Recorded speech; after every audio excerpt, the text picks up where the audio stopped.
Welcome back. In this video, we will be learning how to solve weekend questions.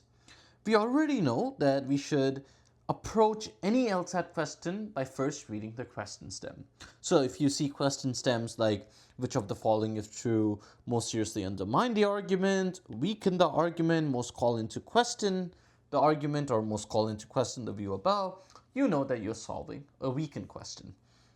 As soon as you read this, you know that the stimulus is going to be an argument, and you should go in looking for the conclusion. And same thing as always, every time the stimulus has an argument, we highlight the conclusion.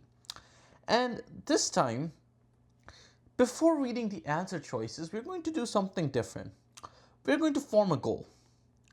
We're going to form a goal. And the goal for weekend questions is it seems a bit pedantic. We want to make the conclusion less plausible. But it is going to be super helpful to just say this in your mind before reading the answer choices so that you don't get tripped up. And while reading each answer choice, you want to confirm if you have reached your goal or not. So let me just get straight into an example to help you understand how exactly this goal is going to work. Okay, so try this question yourself first, but I'm gonna get right into it. So always start by reading the question stem. So which one of the following, if true, most weakens the official's argument? So I know the stimulus is going to be an argument, and I should always go look for the conclusion. City officials have proposed adding dedicated bike lanes to Main Street to reduce car traffic congestion.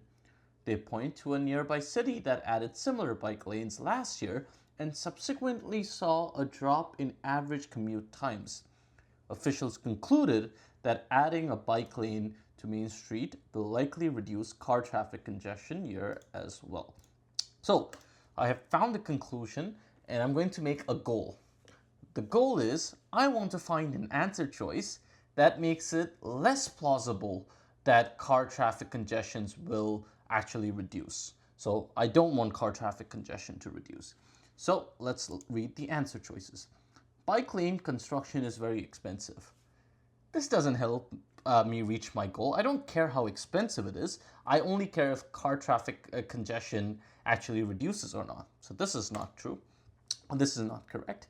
The nearby city also opened a new light rail line at the same time it added its bike lanes. And transit officials there believe the rail line was the primary cause of the reduced commute times. Okay, so this definitely helps me this conclusion be less plausible, because it might not be the bike lane that was added to a nearby city as this option says, but rather the new light rail line. So I'm going to leave this option alive. Bike lane construction on Main Street is expected to take approximately 4 months to complete. This once again doesn't help me reach my goal. I don't care how long it takes to complete. I only care if car traffic congestion reduces or not.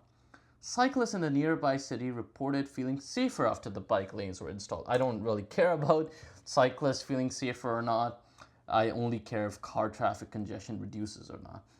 There was a lot of protest against the bike lane proposal. So once again, don't care about sentiment at all. I only care if car traffic congestion reduces or not. So I'm only left with option B, and that is correct. So I hope you saw what I did here. I highlighted the conclusion. Before reading the answer choices, I said to myself, I want to find an answer choice that makes it less plausible that car traffic congestion will actually reduce. And then I found an answer choice that validated my goal. Well, that example was super simple. So let's get into a slightly tougher one, and a new concept is going to come in play here. So let's get right into it. So I'm going to start by reading the question stem as always. Which of the following, if true, calls into question the group's argument? So I know it's a weekend question, and I know that the stimulus is going to be an argument, and I should look for the conclusion. A cycling advocacy group is pushing to add a protected bike lane along Elm Avenue, arguing it will increase the number of residents who commute by bicycle. As support, they cite a nearby town that added a similar bike lane last year and subsequently saw a noticeable rise in bicycle commuting. The group concludes that adding the lane to Elm Avenue will likely raise bicycle commuting there too. So that is my conclusion, nicely stated.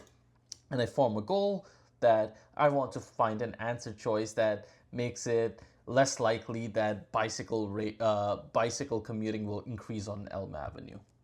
So bicycle commuting should not should not increase on Elm Avenue. So let's go to the answer choices. Elm Avenue was widened to accommodate additional car lanes 3 years ago. Well, does this make it so that bicycle commuting will not increase on Elm Avenue? Absolutely not. This does not help me reach my goal at all. I don't care about additional car lanes or not. I only care about bike commuting increasing or decreasing due to the bike lane. A few residents near Elm Avenue have said that they would still prefer to drive even with a protected bike lane. Okay, so this does make it less likely that adding a lane in Elm Avenue will increase bicycle commuting, because we have a few residents who themselves have said that they would prefer to drive. So let's keep this option open. Some of the rise in bicycle commuting in the nearby town was actually driven by a free e-bike rental program that launched the same month as the bike lane. Okay, so in the nearby town, it's not necessarily the bike lane, but rather this new program. So that does make it less likely that adding a bike lane on Elm Avenue will increase bicycle commuting there. So let's leave this option alive as well. Several of the new bicycle commuters in the nearby town previously walked to work and switched to biking for reasons unrelated to the new lane. Okay, so clearly we have some folks in the nearby town who basically switched to biking not because of this bike lane. So once again, just adding a bike lane to M Avenue may not necessarily increase bicycle commuting there. So that weakens as well. So I'm going to leave D alive as well. Last, when researchers excluded residents participating in the town's new employer bike to work mandate, bicycle commuting rates in the nearby town had not changed at all. Okay, so this option is basically saying that the change in the nearby town was due to this employer bike to work mandate. So definitely was not the bike lane, right? So simply adding a bike lane on Elm Avenue may not raise bicycle commuting there too. So this option weakens as well. So I'm left with 4 options and I have no idea which one is correct. So we definitely need to learn a new concept before we can actually answer this question. So let's go back to the whiteboard. I want to introduce this concept of strong versus weak answer choices. Strong answer choices use words like all, every, never, most, significantly. These are powerful words and they're inclusive, right? The all, every, so on and so forth. Weak answer choices, on the other hand, use words like some, few, many, could, several. And if you guys remember, especially because of some right here, what is the burden of proof for these terms?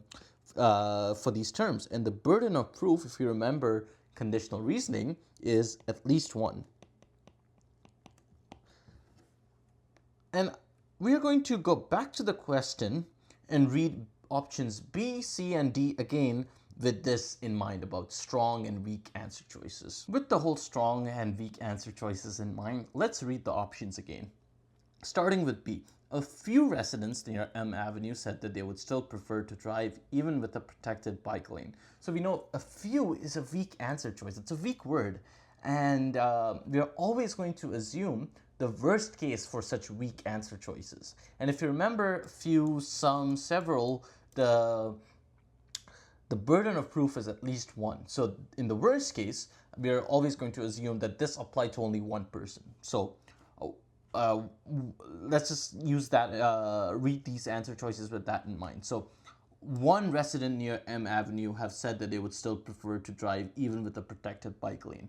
Well, if only one resident said so who lives near M Avenue, that doesn't necessarily weaken the argument, because every other resident on Elm Avenue, let's say there are 1 million people, and only one of them said that they would still prefer to drive even with a protected bike lane. Well, that doesn't weaken the argument, right?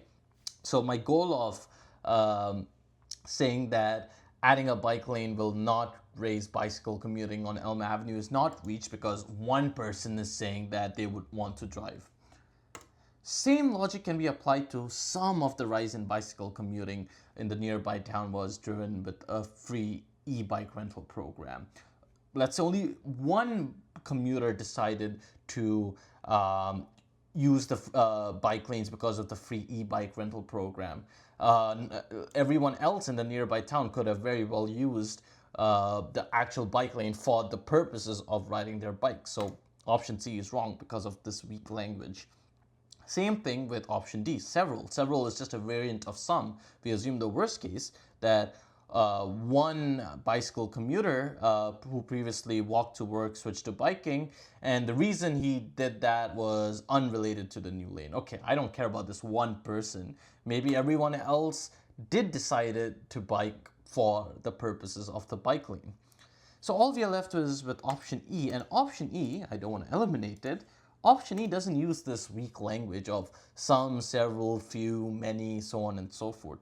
It clearly, explicitly, finally states that if I remove the participants who were biking because of this employer bike to work mandate, bicycle commuting rates in the nearby town did not change. That basically tells us that, hey, it was not the bike lane in the nearby town, but rather this bike to work mandate. So this helps me reach my goal because this option makes it so that, yes, it is less plausible that adding a bike lane on Elm Avenue will raise biking there because in the nearby town, it was the bike to work mandate. So if I submit it, I get it correct. Now, a question you may have is, why are we assuming the worst case? The burden of proof for a sum statement is at least one, but as we know from our conditional reasoning lesson, it could apply to every single resident as well, right? Why are we assuming the worst case? Because weak answer choices leave room for the worst cases, right? Because when I say some people decided not to bike because of the bike lane, that leaves ambiguity that what is some? Some could be one, it could be two, or it could be everyone. And because of this ambiguity, because weak answer choices leave room for the worst case, we don't prefer those over answer choices that don't use weak language and use strong language. But there is a caveat. And the caveat is, just because an answer choice uses weak language, it does not automatically make it wrong. And similarly, if you have an answer choice that uses strong language, that does not automatically make it right. Make a goal, validate the answer choice against that goal, and the goal is that you want to make the conclusion less plausible. And if you can validate your goal with a weak answer choice and the rest of the four answer choices don't weaken the argument at all, then the only correct answer is the one that uses weak language. So be mindful of this caveat, but in many cases you do want to look for answer choices with like nice, powerful words and not words like some, few, many, several, so on and so forth. Okay, lastly, let's look at the wrong answer choice patterns for this one. The most common one is does nothing for us. This answer choice basically, you read it, you try to validate against your goal, and it basically doesn't help you reach your goal at all. So those answer choices are going to be incorrect. Weak statement, so this is the prime example is example two, the second example where B, C, and D were weak statements and answer E was actually correct. And when I say weak statement, it is weak relative to some other answer choice. So example 2, B, C, and D were all relatively weaker than option E, and that's why B, C, and D were wrong. And lastly, strengthens the argument. So the LSAT tries to like throw a curveball at you. The next LSAT question type we are going to learn is strengthens the argument. So if you're not paying attention, you read the conclusion, you don't make a goal, you see an answer choice that somewhat links to the conclusion, and it actually ends up strengthening it, and you're like, oh, okay, so this is talking exactly what the stimulus is talking about, so you pick that option choice and you get it wrong because you didn't explicitly form a goal and you picked an answer choice that strengthened the argument rather than weakening it. So highly recommend making a goal and validating the answer choice against that goal. Okay, so now I recommend you to go practice. Weaken is an extremely common LSAT question type, and there's tons of practice questions on the drill. You can, once again, only recommend practicing with real LSAT questions, and you can practice weekend questions on lsatselfprep.com. I'll see you in the next video.